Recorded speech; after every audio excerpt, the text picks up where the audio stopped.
getting confused. Welcome back. Let's find out if we got anything wrong so far. For that, we'll go to TV's Andy Levy. Andy. Hey, Greg, how are you? I'm great. Good. I don't know why I keep asking you, how are you? It's not like you care. No, you've never cared. So insincere. It really is. I know. Olympic beach volleyball teams may have to wear full-body uniforms because of the cool weather. Jonathan, you said you grew up doing yard work with your father in nothing but, I believe, was it matching leopard print Speedos? Yes. Yeah, Anything wrong with that? No, I believe we have a picture. Frankie, can we put that up? Oh, we don't have the picture. I have plenty of pictures. Disappointment, Andy. He tricked me. I know. You tricked me. I know. Also, Jonathan, you seem to think there's like no chance anybody watches beach volleyball because they like the sport. Yeah, absolutely no chance. I do. No, you don't. Yeah, I do. You're a liar. No, I'm actually You're not. an absolute liar. I'm Andy Levy actually lies. not. And I'll go further, sir. It is an insult to the athletes that you said what you said. It's an insult to the truth that you said what you said. That's not true. I watch it all. I enjoy the beach volleyball. I do not believe you. I don't care if you believe me or not. It's true. You know what this comes down to? Someone on the U.S. girls team is following him on Twitter. That is exactly what this is. Exactly. Signed, sealed, delivered. A, it's completely not true as far as I know. B, they're women. Yeah. Bill, they're not girls. You have no chance with that girl, Gabby. It's 2012. Come on, man. I will say this, though. Federation of International Volleyball rules state that if a player is wearing shorts, they can only have a maximum length of 3 centimeters. So they clearly know what they're selling. Yeah. 3 centimeters? Yeah, I know. Inch and a half. I don't even think there's pieces of cloth that small. Oh, there is. Yeah, okay. That's not going to cover your fanny. 3 centimeters is a band. Apparently that's the idea. Yeah. That's what's wonderful about it. By the way, where is global warming in all this? The one time you want global warming and it's not there? Yeah, good point. Yeah. It's just horrible. Absolutely horrible. Also, Jonathan, cheap shot at British teeth, man. I'm not showing mine. I believe we have a picture. A crude shot. What is your teeth doing in a thong? Steady. Greek triple jumper kicked off the team for the tweet. Jedediah, you said it's idiotic to think that your public Twitter feed is private, but I don't think she thought that. I think she just didn't realize what she was saying. She didn't realize it, but wouldn't it be like smart to just think a second if you're going to put something out there in the public? Maybe you're about to do something pretty major. Just take a minute. Think about what you're writing. I completely agree. Yeah. Bill and Jimmy, you both think Papa Christo's tweet wasn't racist. I agree. On the face of it, it could not be racist. Right. But taken in context with the fact that she's also tweeted videos from Greece's Golden Dawn party. Come on, Andy, that's unfair. You're now getting into her head. You're like, that's hate crimes. You're trying to figure out what her motive is. She is pretty much, she's a supporter, seems to be a supporter of the Golden Dawn party. Exactly, seems to be. Why are you getting in her head? I'm not getting in her head. I'm responding to what she's tweeted and retweeted. The Golden Dawn is a fascist National Socialist party. In 2012, they campaigned on an anti-immigrant platform. Their slogan was, quote, "So we can rid this land of filth." Also, this is their flag. Brian, can we put their flag up? Oh, man. Are you serious? Yeah. You know who else had a flag like that? Who?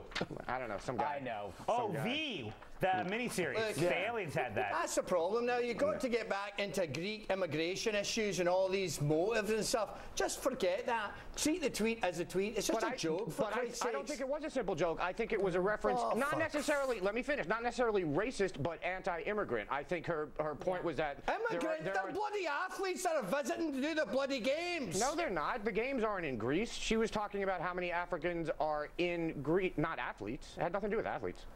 Wait, was she not talking about the African athletes that are going to be in London? No, she was talking about the Africans. She said in Greece, not in London.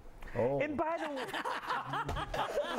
Can I, in your defense, I had the same, when I first read the tweet, I thought it was about athletes, and then I realized she was just talking about immigrants. Yeah. That's when I go, she's probably a That's jerk. still no bad, though. That's still no bad. All she said was they're going to be eating home cooking. If you said there's a bunch of Irish in bloody Barcelona and they said there's a huge potato beetle that was biting people, they'd say, oh, they're going to be eating home cooking. They wouldn't go, take it easy, pal. There's a lot of Irish here, and that's terrible. I think if you support a party that calls immigrants filth and then you tweet something like that, it's a reasonable assumption to make. You don't know the deals with immigration in Greece. That's a whole other ball of wax. What's going on over there? Greece is a mess. Do you know exactly Greece what is not a mess is good and bad about immigration in Greece today? Greece is a mess because of the Greeks. I do think, by the way, given that Greece is the birthplace of the Olympics, it's kind of fitting that the first person ever to get kicked out for tweeting is Greek. Yeah, that is true. Good point, my friend. Yep. You're a libertarian, by the way. Why are you no mad about this sort of thought police? You should be furious, by the way. And yet I'm not. That's a travesty. So it is. An absolute travesty.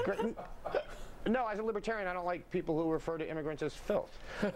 Greg, I do have to say it's a little hypocritical for you to say nothing good comes from Twitter plus jocks.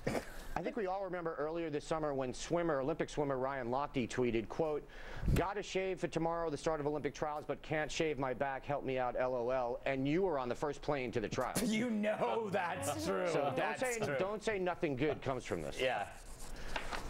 By the way, IOC rules allow blogging or tweeting, providing that it is not for commercial and/or advertising purposes, because apparently they're afraid that that might conflict with the official Olympic sponsors. So I guess you can't tweet something like drinking a Pepsi at Burger King, or you'll get in trouble. Romney Obama ads.